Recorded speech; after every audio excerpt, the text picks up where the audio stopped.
Hey everyone, with Godfall's upcoming Lightbringer update and Fire and Darkness DLC expansion coming out in just a few days, I wanted to make a final video going over some of the new info that just dropped.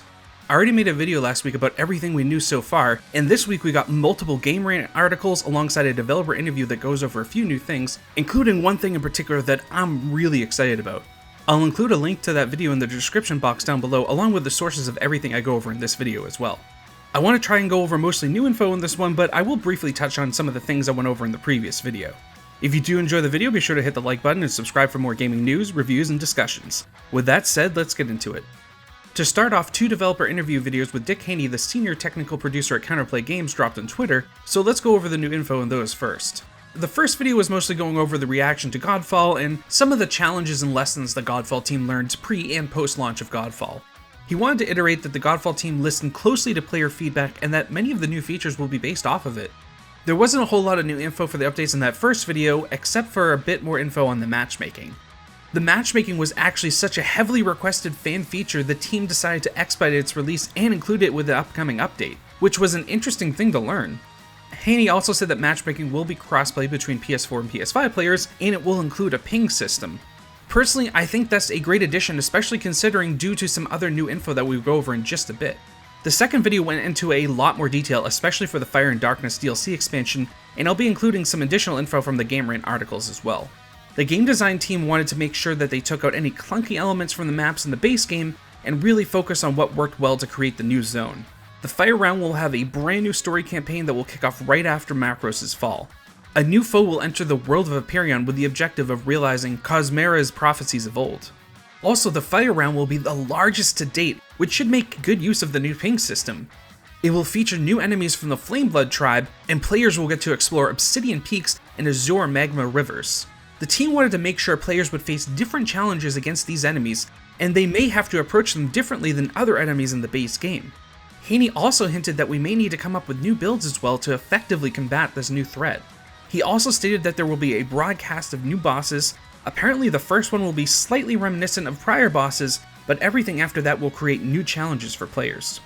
Then we found out something I'm personally extremely excited about. There will not be 1, but 2 new trophy lists for the upcoming updates, 1 list for each update. There will be of course story-related trophies, but also ones that will give trophy hunters like myself extra challenges to complete. Next they went into more details about the free Lightbringer update, which will be available to all players. I was surprised, but really excited to hear that it will have a narrative tie into the game. I find games that have at least some story to flow much better even if the combat is main focus. Haney said if Ascended Tower of Trials and Dreamstones were comparable to roguelike gameplay modes, then Lightbringer will be akin to survival mode. Essentially, there is a darkness threatening the realm, and you have to work to expel it. Players will travel to the original zones to accumulate light to defeat the Heart of Darkness. He did not go into too much detail, but it seems like these zones will be changed up from how they appear in the campaign to create new challenges for players.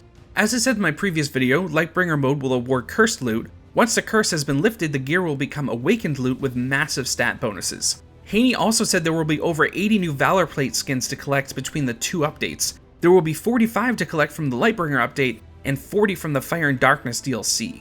They can be unlocked by completing special objectives, and there will be different tiers of rarity, meaning some skins will be more difficult to unlock than others. He also wanted to reiterate that the team is committed to the Godfall community and will continue to listen to their feedback. He said they owe the players an updated roadmap, although he did not go into any details as to when we can expect one. We also got some additional details from another Gamerant article with an interview of Godfall's game director Daniel Nordlander discussing changes to how Valorplate ailments work. I don't know if they watched my review, but essentially they are going to make changes to how they work, essentially the same as to how I suggested they should work in my review. They wanted to make Valorplates feel different from each other, so now status ailments will all have unique effects. For example, chill will now slow enemies and bleed will increase the damage they take. I think this is a great change, and should lead to us being able to create a lot more different and varied builds to work in unison with each Valorplate. So that's basically it for all of the new updates. I do really wish they gave us a trailer showing maybe 1 or 2 of the new bosses and some story elements. For what I've seen, a lot of people are concerned about the vagueness of the update info. It might be because the Godfall team does not want to give away any spoilers, and from what they've said, these do seem to be fairly substantial updates that should improve Godfall a lot. I'm excited for them, and I do hope they live up to our expectations. There's still no word on how much the PlayStation 4 version and DLC expansion will cost, so when that info becomes available, I will put that in a pinned comment. I will be doing a review of both the Lightbringer update and the DLC expansion, but I will have to play them on August 10th like everyone else, so that video will come out after they release. I will do my best to get through them as quickly as possible so I can make that video ASAP, but at the same time, I don't want to rush through them and miss out on anything, as I do like to do thorough reviews. Be sure to follow me on Twitter at ZSlayerDre, as I will give updates there for all my upcoming videos and when you should expect them. If you did enjoy the video, be sure to hit the like button, subscribe, and share my content, all of which greatly helps out the channel. It's going to be a really busy 2 weeks. I do plan on doing a channel update video to go over everything else I'm working on, and where the channel is headed in the future, so be on the lookout for that.